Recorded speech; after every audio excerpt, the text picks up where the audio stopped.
Tanungan na tayo. Kausapin muna sila. Let's go, Marian! Anong first question ni Marian? So first, paano ka babawi sa babaeng nasaktan mo? Kung nakapanakit ka ng girlfriend. Ay, sorry, Ann. Aray, mapanakit ka. Sorry, ayan. Ito bumabawi na nga, oh. Sweet. Pizza ka ba? Yes, you're so cheesy. Yes, okay. Hawaiian flavor. Yeah, manager's choice. Ganun. Yes.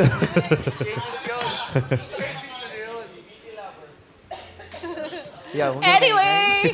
Okay. Go, Ayan. Paano ako babawi sa taong nasaktan ko? Halimbawa, Sa babae. Para sa akin, aalalahanin ko yung mga bagay na nagpapasaya sa kanya or mga bagay na gusto niya. And kung kaya ng skate namin pareho, magbubuk ako ng travel for us, ng kami lang dalawa. Para magkaroon kami ng time para, yun nun, para makita niya yung halaga ko kahit nagkamali. Kasi may times din naman na magkakamali tayo, hindi naman tayo perfect. At ipaparanas ko sa kanya kung gaano siya ka-importante sa akin kasi siya ang prinsesa ng buhay ko. Uy, prinsesa. Grabe yung ng prinsesa ng Ang masakit, merong reyna ng buhay. Ay, oo nga. Mama ko yun, mama ko yun. Ay, very good. Mama niya yun. Tama naman. May emperatriz. Mama mo. Hagi. Haji. Yes, ano pong sabi? Haji birthday. Kakausapin ko po siya. Tapos,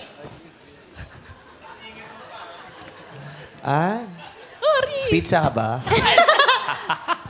Haji birthday. Tuloy mo lang. Go, Haji. ang gagawin ko po, kakausapin ko po siya. Tapos, aaminin ko na nagkamali ako sa kanya. At pipilitin kong itama po yung pagkakamali ko.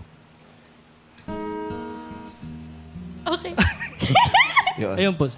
Ayaw na niya mag-promise na hindi niya matutupad eh. Very good naman. William.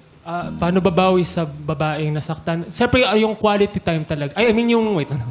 Sincere apology, siyempre. Dapat kapag nag-apologize tayo, di ba dapat sincere?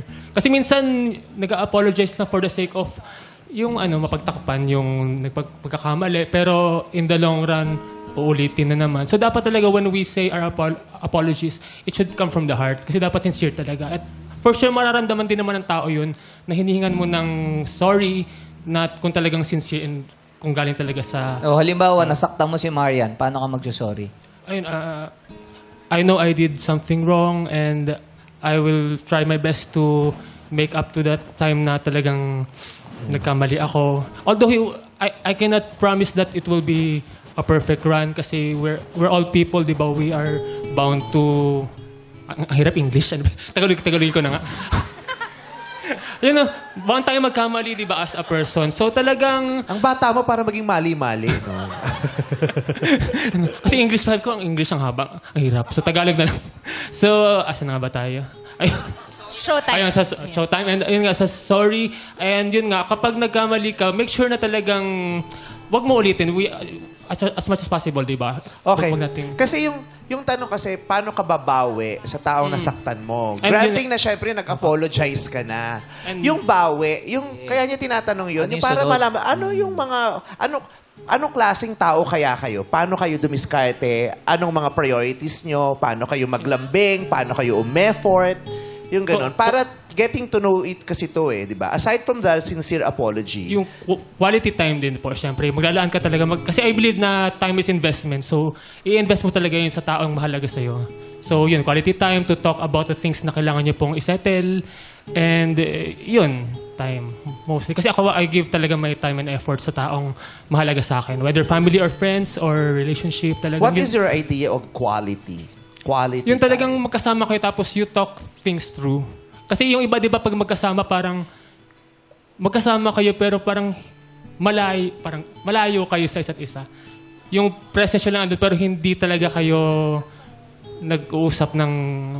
Are you getting my point ba? Yun nga, yung hindi... Are you getting your point? I'm getting it. So, ayun, parang dapat talaga you talk things through kasi I believe na communication is the key talaga.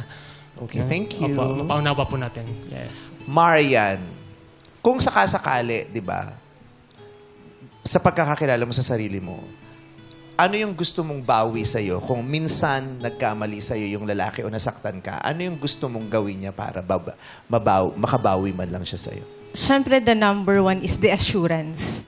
Assurance na hindi na talaga siya mauulit. Assurance na he will do everything para mag-make up doon.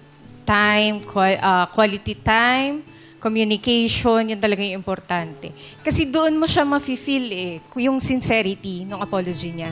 At kung totoo ba siyang bumabawi, material things is hindi siya it doesn't matter. Exactly. Makikita mo yun sa tao mismo. Ganun. Sino bibigyan mo ng green flag? So, analyzing their answers, I think I'll go with number one. Si Aya! Magta-travel. Sa travel. Diba? Oo. Quality time din kasi yun eh. True! Dalawa lang sila. Babiyahe Kasi sila. minsan talaga kailangan lumayo kayo eh. Yeah. Di ba? Paminsan-minsan Huminga. dapat